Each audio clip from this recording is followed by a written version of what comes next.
अस्सलाम वालेकुम नाजरीन, JN न्यूज़ HD के साथ मैं हूं नाइला भट्टी। नजर डालते हैं आज की अहम खबरों पर। Tando Adam report Rashid Chauhan. JN news के रिपोर्टर राशिद चौहान के मुताबिक जमात इस्लामी टंडू आदम के वफद ने administrator municipal committee Tando Adam Rao Ghulam Rasool Rajput से मुलाकात की। वफद में शामिल अमीर जमात इस्लामी ज़िला सांगढ़ अब्दुल गफूर अंसारी, नायब अमीर जमात इस्लामी ज़िला सांगढ़ मुश्ताक अहमद आदिल, अमीर शहर टंडू आदम अब्दुल सत्तार अंसारी, सदर अल खिदमत फाउंडेशन ज़िला सांगढ़ सैयद तौहीद अहमद शाह शामिल थे।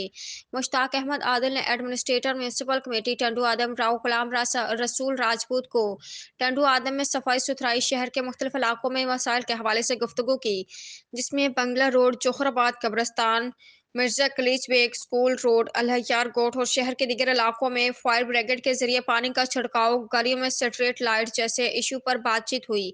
Administrator municipal committee Tando Adam Rao Ghulam Rasool Rajput ने वफद को यकीन दहानी करवाते हुए कहा कि टंडू आदम शहर हमारा घर है।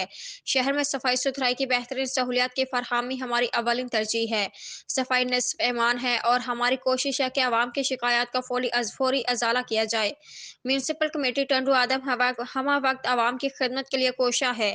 Administrator municipal committee Tando Adam Rao Ghulam Rasool Rajput ने जमात इस्लामी के वफद को हर मुमकिन ताउन का यकीन दिलाया। Rashid Chauhan, reporter, JN news Tando आदम।